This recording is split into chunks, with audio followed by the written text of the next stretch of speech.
San Sabás Reyes Salazar es uno de los santos que leemos, que figuran en el Santoral y Martirologio de la Iglesia Católica, correspondiente a la fecha de hoy, 13 de abril, justamente porque este hombre murió mártir un 13 de abril del año 1927. En mayo del año 2000, el Papa San Juan Pablo II canonizó a 25 mártires mexicanos, todos víctimas de la persecución por parte del gobierno mexicano de aquel entonces, persecución contra los cristianos, los católicos mexicanos.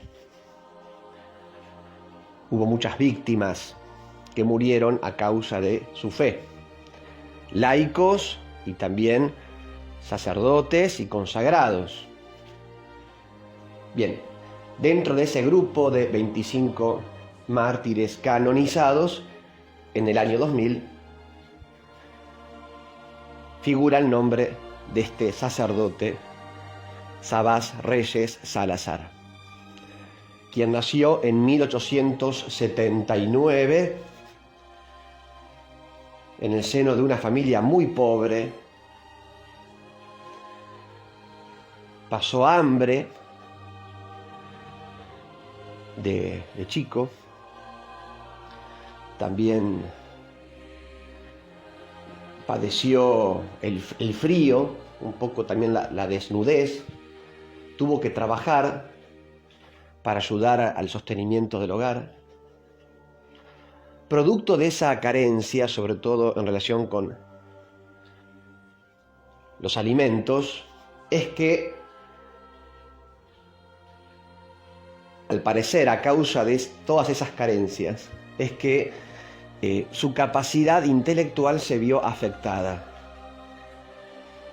Era un poco, digamos, limitado intelectualmente. Con mucho esfuerzo terminó la escuela primaria, ingresó en el seminario menor para concluir los estudios, lo que se llama el bachillerato, terminar el secundario, y luego continuó en el seminario mayor porque él deseaba ser sacerdote. A pesar de que le costaba estudiar mucho, igual quería ser sacerdote. Este estudio lo realizó en el seminario de Guadalajara, en México. Algunos formadores no querían ordenarlo sacerdote, justamente en razón de esa limitación intelectual. Le sugirieron que se cambiara de seminario, de diócesis, y que fuera otra diócesis que tuviese más necesidad de clero, ¿no?, de sacerdotes. Con lo cual se cambió de diócesis, fue ordenado sacerdote finalmente, y a pesar de todo, en el año 1911, y destinado como ayudante en la parroquia, como vicario parroquial, en un pueblo, una aldea llamada Totoclán. Como sacerdote se destacó por su devoción, especialmente devoción a la Santísima Trinidad, devoción a las almas del purgatorio, por su cuidado en el culto, en la preparación de la liturgia. También se destacó en el trabajo de la catequesis, se dedicó mucho a la catequesis, a los niños, a quienes, además de enseñar la fe, también les enseñaba oficios, manuales. En el año 1927 se desata esta fuerte persecución por parte del gobierno, persecución a la Iglesia Católica. El gobierno tenía como presidente a un tal Plutarco Elías Calles, quien había promulgado leyes anticlericales, leyes anticristianas. Por ejemplo, se prohibió en ese momento el culto, se cerraron templos, iglesias, se prohibieron procesiones por las calles, los sacerdotes no podían usar indumentaria sacerdotal, el hábito sacerdotal, no podían, tenían que vestirse como laicos. Y otra serie de leyes, otro paquete de leyes que buscaban apagar la fe católica en México, hacerla desaparecer. El gobierno era de inspiración masónica. La masonería nunca quiso a la Iglesia, jamás. Porque la masonería y los masones dicen que la Iglesia Católica le hace daño a la sociedad, no deja que la sociedad avance. Según ellos, por culpa de la Iglesia Católica, la ciencia no avanza. Según ellos, por culpa de la fe, las sociedades no progresan, porque hace que la gente sea más retrógrada, más oscurantista.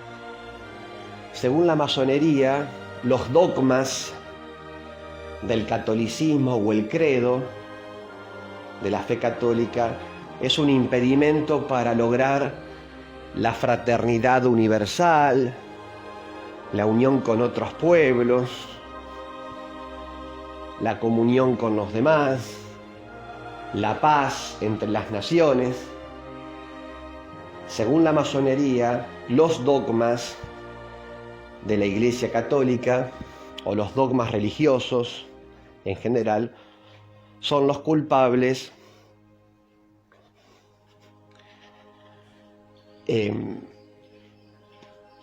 aquellos que impiden la fraternidad universal con los pueblos que no adhieren a esos dogmas, ¿se entiende?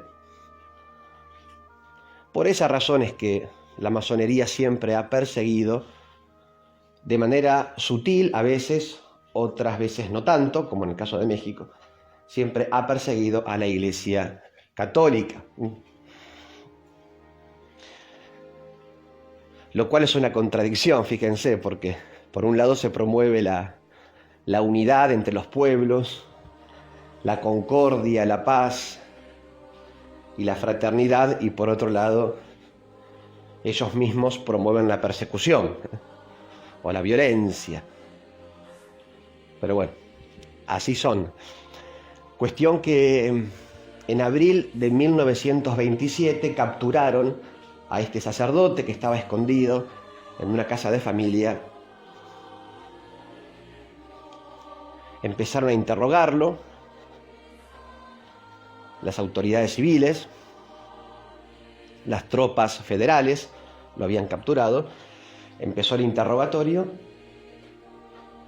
le pedían información, sobre todo respecto del paradero de los demás sacerdotes y de su párroco, pero Sanza Vaz Reyes no respondía a las preguntas de las autoridades civiles. Con lo cual empezaron a torturarlo, acercándole fuego a las manos, en primer lugar, esas manos consagradas, ungidas, el día de la ordenación sacerdotal. Luego le acercaron fuego a otras partes del cuerpo, lo fueron quemando de a poco, digamos. Y al ver que este hombre se mantenía firme en su fe, al ver que este hombre no les pasaba información, finalmente en el cementerio lo fusilaron. Le tiraron 2 o 3 tiros, pero seguía vivo. Es más, cuenta uno de los que le disparó, quien luego se arrepintió y contó cómo fue ese momento, cuenta que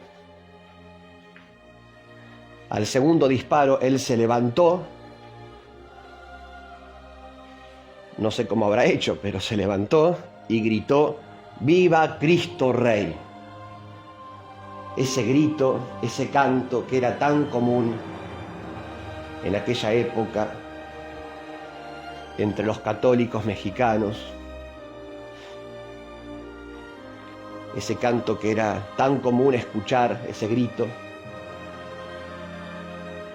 en aquellos que profesaban la fe católica en México en aquellos años, y muchos mártires murieron gritando: ¡Viva Cristo Rey!